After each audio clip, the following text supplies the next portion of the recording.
Hi everyone, it's Gina Pongetti Angeletti, co-owner of Achieve Physical Therapy and Sports Medicine, coming at you today talking a little bit about spine strength. We've been spending so much time while we're home focusing on abdominal strengthening. Everyone's planking and they're doing push-ups and what they can at home without equipment or without a gym, which is fantastic. However, we're doing a lot more walking the dogs and running. We're doing a lot of sitting, and we often forget about our spine strength. Everybody wants to do forward and nobody wants to go backwards.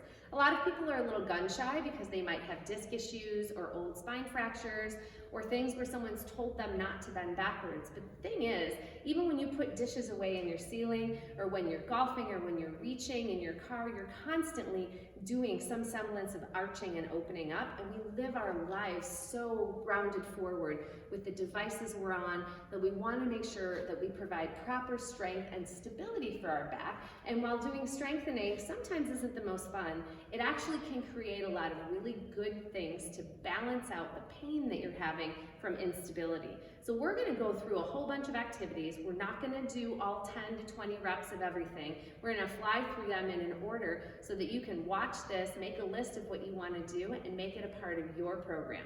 So first things first, spine strength, your spine muscles run alongside your back. There's a bunch of little ones that are actually in between the spine levels, and then there's big long ones that essentially run from your head to your tailbone. They provide you the ability to actually pull yourself upright. If you were standing and your spine muscles weren't working, you would front forward. So a lot of people who are rounded need to work on their thoracic spine muscles up in their mid, but they also need to work on their shoulder blade muscles.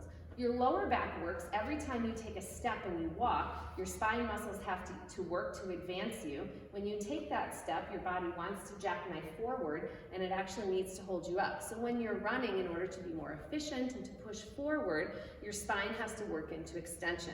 So in sports of all kinds, especially with jump height, these exercises are super important in making sure that you're efficient in your vertical jumping.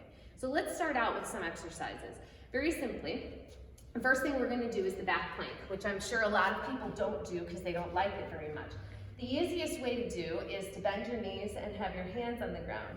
The second hardest is to have your legs out and your arms on the ground. And of course, the third hardest is to have your feet behind you and to lift up on your heels. When you're doing this, if you want to do other sport-specific activities, you can lift up and pull your knees in. You can lift up and do single leg raises and all kinds of other different variations. You can start on the ball with your feet on the ball and have your hands on the ground. And when you do that, you can lift up, working your spine, your glutes, and your hamstrings.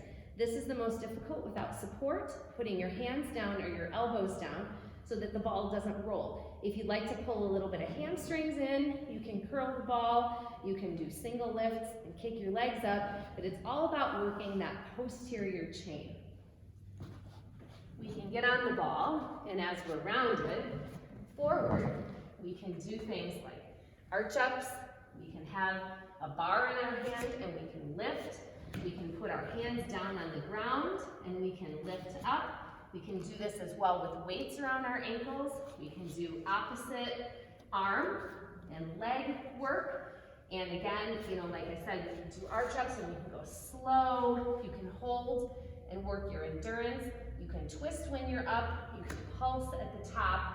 There's many, many different ways to do spine work. Now we're going to lay down and we're going to do a variation that doesn't require any equipment whatsoever. As you're laying on the ground, the traditional arch up that everybody wants to do, whether your legs are floppy or your arms are bent, is to simply just go up and down and up and down. And as you do that, we don't really know what we're working except for just general functional motion. So we're going to break down upper and lower. First thing, let's do them together. Upper and lower, legs together, lift up, extend your hands, pull your feet apart if you need to, hold. While you're holding, you can do swimmers, alternating arms, alternating lower. You can do open and close. You can cross and do scissors. You can do one at a time, right? So we're doing both up and down. If you'd like to, you can put your head down or arms out, and you can actually do lower body only. You can grab the bottom of a couch or something that's stable, and when you do that, you're trying to do just lower. You can lift and do all of the other variations to these at the same point in time. You can bend your knees, put your feet together, and lift for glute focus. You can keep your knees together and try to do one at a time, but it's all about the back. Now let's take the lower body out of it. We're gonna do upper only. First things first, only upper arches. And you're lifting and you're lowering. Then what you can do is do head down, arms only. And while doing head down, arms only, you are really focusing on your shoulder blades. Arms only straight, arms only bent. We can also come up and hover, and as we're hovered, we can then move our arms around, we can move our arms up and down, we can move them and cross them. And all of those exercises are working the back side of your body, and they're working the ability for your shoulder blades and your spine to work together. The last one is a combination exercise of trying to get your back to work at the same time as your abs are, and it's a little bit fun to do. So you start on your stomach, and you start in an arch up. You roll yourself to your side without your hands or your feet touching, and then you roll yourself back, and then you roll yourself to the side, and then you roll yourself back. You can do all the way to your back, and then all the way around, but if we're focusing just on the back part of ourselves, we'd like to just make sure we go from side to front.